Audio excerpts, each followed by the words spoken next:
Danh sách nữ diễn viên có thu nhập cao nhất năm 2025, nữ hoàng giàu nhất là ai?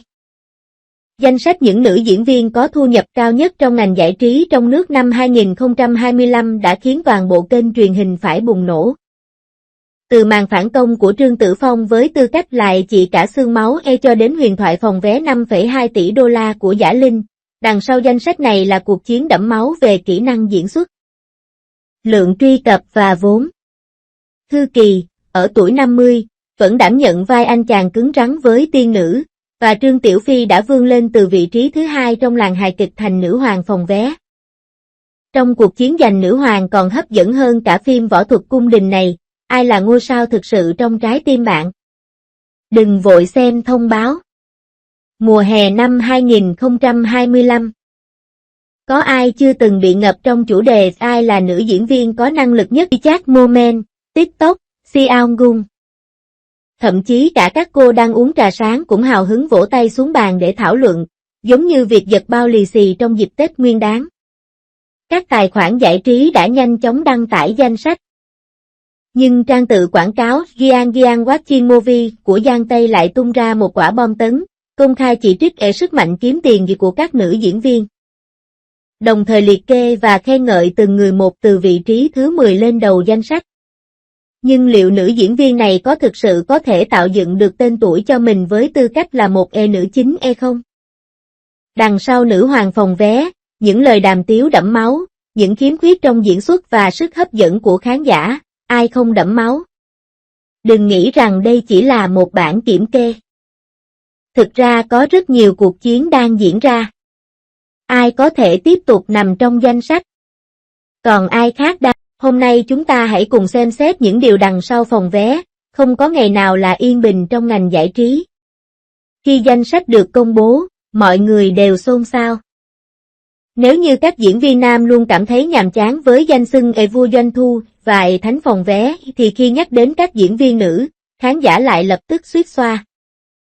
Em gái Trương Tử Phong của bạn đã lọt vào vị trí thứ 10, một nhóm thần tượng chú bác đã bị trực tiếp đè bẹp. Chu Đông Vũ, một nhà văn và nghệ sĩ, bị phàn nàn là xa rời thực tế. Thư Kỳ, ở độ tuổi của cô, vẫn có thể ra mắt với tư cách là tiên hiệp và ngay lập tức hạ gục thế hệ mới. Tống Giai rõ ràng là nữ hoàng phim truyền hình, nhưng lần này cô lại mang đến một bom tấn nghệ thuật. Trương Tiểu Phi sở hữu khuôn mặt ổn định, từ phó tướng hài vươn lên thành nữ hoàng phòng vé của giới nghệ sĩ nữ. Ngay khi danh sách được công bố, một mùi cạnh tranh. Ai có thể chiến thắng và ai có thể chống lại? Đằng sau cuộc thi, người hâm mộ tràn ngập màn hình. Người qua đường chế giễu mọi thứ, nhắc lại chuyện cũ và phục vụ súp nóng, tất cả trong một nồi. Có ai không cảm thấy đau lòng khi nhìn vào danh sách này không? Điều quan trọng là có một số nữ diễn viên được yêu mến nhưng khó có thể từ bỏ, họ quanh quẩn bên ngoài danh sách chờ đợi sự trở lại. Xem xét kỹ hơn danh sách 10 người này còn thú vị hơn cả một bộ phim truyền hình về đấu võ trong cung điện.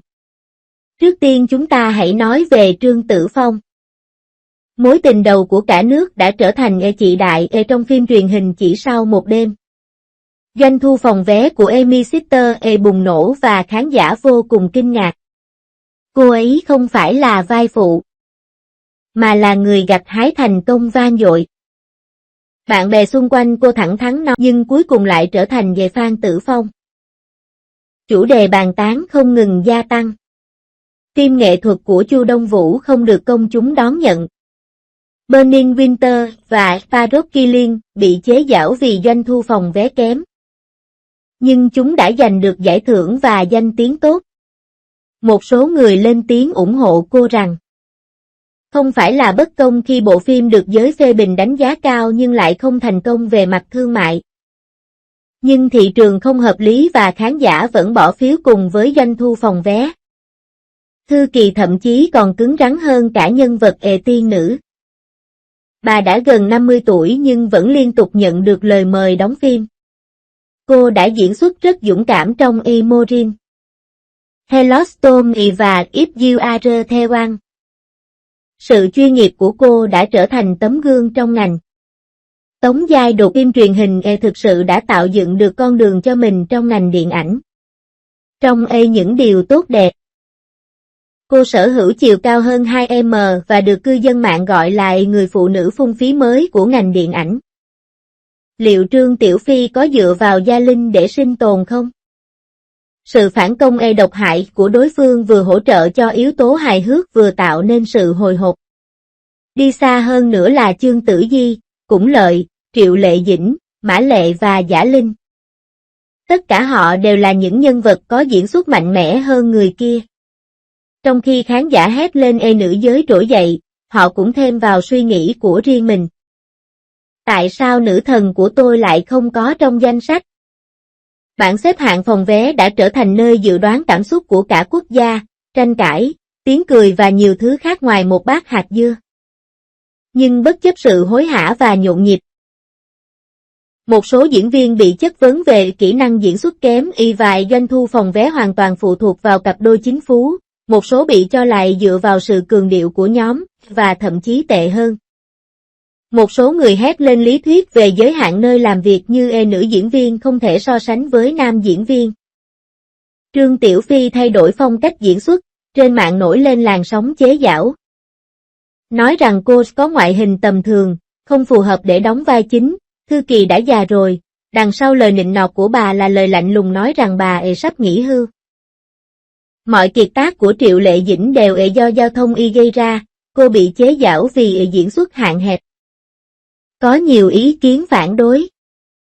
Một số người cho rằng thứ hạng này đáng ngờ và do ảnh hưởng của giao thông, trong khi những người khác lại lên án rằng sự cường điệu lớn hơn khả năng. 3 thế hệ diễn viên trong ngành điện ảnh, già, ai hoặc bí mật để giành lấy nguồn lực và vai diễn. Capital tập trung vào doanh thu phòng vé. Những người mới cố gắng hết sức để giành được sự nổi tiếng và các diễn viên kỳ cựu chỉ có thể dựa vào việc trở thành người cuối cùng để giữ vững vị trí của mình. Một nhà phê bình phim cao cấp thầm than thở rằng công việc của một nữ diễn viên khó khăn hơn nhiều so với một người đàn ông.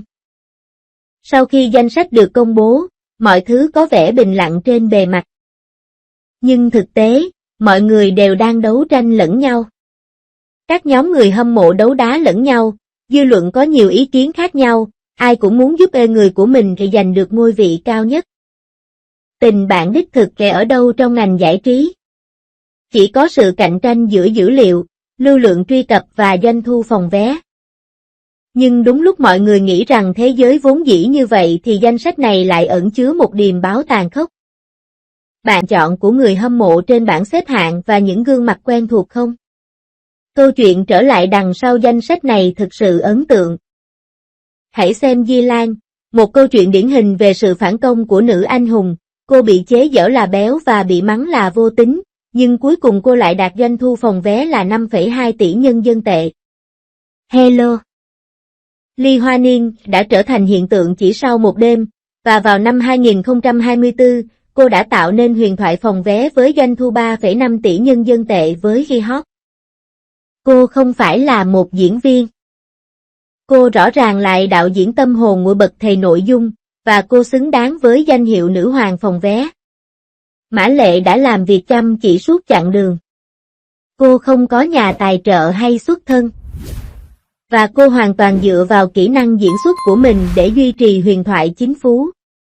Dù Thẩm Đằng có hoặc, cô vẫn có thể thu về doanh thu phòng vé với tư cách là nghệ sĩ solo. Chương Tử Di tuy khó nắm bắt nhưng mỗi lần cô xuất hiện đều là bom tấn. Bà xứng đáng với danh hiệu nghệ sĩ quốc tế Trương. Cũng Lợi không đi theo lối mòn và mỗi bộ phim cô tham gia đều là kiệt tác. Triệu Lệ Dĩnh cũng đã nỗ lực từ một diễn viên hạt giống truyền hình trở thành nữ hoàng phòng vé. Danh sách này không chỉ dựa trên lượng truy cập mà còn là hình ảnh thu nhỏ của nhiều thế hệ nghệ sĩ nữ vượt qua định kiến và trải qua nhiều thăng trầm. Chúng không phải là những bức tượng giấy hay bình hoa. Họ đã trở nên nổi tiếng nhờ sự tàn nhẫn và tài năng. Bảng xếp hạng được chia thành cao và thấp. Nhưng con đường của một nữ diễn viên là con đường mà cô ấy phải đấu tranh bằng cả mạng sống của mình. Trên bề mặt, việc công bố danh sách đã làm dịu đi cuộc tranh cãi, nhưng trên thực tế, tục đặt cược vào các nữ diễn viên trẻ nổi tiếng, và các diễn viên kỳ cựu đang cùng nhau bảo vệ mình. Nhiều cư dân mạng phàn nàn rằng danh sách này hơi bảo thủ, và thậm chí còn tự hỏi liệu có phải một người mới đã bị loại khỏi danh sách hay không. Sự khác biệt lớn hơn là thời thế đã thay đổi và thị hiếu thẩm mỹ của khán giả cũng thay đổi từng ngày. Người hâm mộ thường giơ cao biểu ngữ chỉ trích chủ sở hữu danh sách. Nói rằng bạn không hiểu nền kinh tế của người hâm mộ. Nhóm dữ liệu bí mật biên soạn và phân tích các phương pháp phản công của những tác nhân không được ưa chuộng. Vốn phim ảnh và truyền hình đang chạy theo lượng truy cập, lo ngại rằng đầu tư vào nhầm người sẽ bị lãng phí. Các công ty săn đầu người đang bận rộn tìm kiếm nữ hoàng tiếp theo. Các diễn viên trẻ trong giới cũng phải làm việc chăm chỉ ở nhiều nơi khác nhau, luyện giọng và cạnh tranh để kiếm tiền. Công việc nào dễ chuẩn của xã hội đối với nữ diễn viên luôn rất khắt khe, họ phải trẻ, có kỹ năng diễn xuất tuyệt vời và không có quá nhiều bê bối. Thực sự có rất nhiều kho báu ẩn giấu của các nữ diễn viên được chôn cất. Họ không phải là những ngôi sao hạng nhất nhưng màn trình diễn của họ lại đáng ngạc nhiên. Bất kỳ ai cũng có thể xem qua danh sách này, nhưng tranh cãi về tiêu chuẩn đánh giá không nhất quán sẽ chỉ ngày càng gay gắt hơn. Có người nói, trong ngành giải trí chỉ có vinh quang nhất thời. Không có người chiến thắng vĩnh cửu. Những người tài năng xuất hiện ở mọi thế hệ, và ai dám nói rằng họ có thể sống yên ổn suốt quãng đời còn lại trong mớ hỗn độn này. Danh sách này giống như bia tươi ở các quầy bán đồ ăn nhẹ đêm khuya của chúng ta, rất thú vị nhưng bạn sẽ quên nó vào ngày hôm sau khi uống xong. Thành thật mà nói, đừng quá coi trọng danh sách này. Rốt cuộc, cao, không nhất thiết có nghĩa là kỹ năng diễn xuất của người đó tốt. Những người ít nổi tiếng hơn có thể trở nên nổi tiếng trở lại với một kịch bản lớn một ngày nào đó. Rốt cuộc, đây không phải là logic thức ăn của mẹ của ngành công nghiệp phim ảnh Trung Quốc sao? Họ muốn thử mọi thứ nhưng lại kết thúc bằng việc quá no đến nỗi không thể đi được nữa. Bạn nghĩ ai diễn xuất tốt hơn?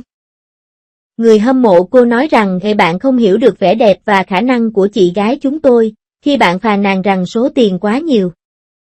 Họ nói đây mới là điều khiến cô ấy xứng đáng được gọi là nữ hoàng bán hàng. 10 người có 100 ý kiến. Người trẻ tốt hơn người già. Nếu chúng ta thực sự muốn tạo ra một bảng xếp hạng công bằng, ai có thể đảm bảo điều đó? Trên thực tế, chỉ cần khán giả sẵn sàng mua vé thì dù thị trường có thay đổi thế nào thì thế giới của công chúng ngay bây giờ. Nói như vậy, tôi muốn hỏi mọi người rằng các bạn tin vào danh sách này đến mức nào? Liệu thứ hạng doanh thu phòng vé của các nữ diễn viên có phải là thứ được khán giả yêu thích hay lại chỉ báo đẹp về sự thao túng vốn? Một số người tin vào nền kinh tế của người hâm mộ. Một số người lại coi trọng kỹ năng diễn xuất trước tiên. Bạn thích tiêu chuẩn nào hơn? Bạn nghĩ ai sẽ là ngựa ô tiếp theo trở nên nổi tiếng? Hay tất cả những anh hùng thực sự trong danh sách đều đến từ một vở kịch hoặc một chủ đề mới? Chào mừng bạn để lại tin nhắn để thảo luận, đừng chỉ là khán giả. Hãy cùng thảo luận về lý do tại sao nữ hoàng kiếm tiền ở trong tâm trí bạn lại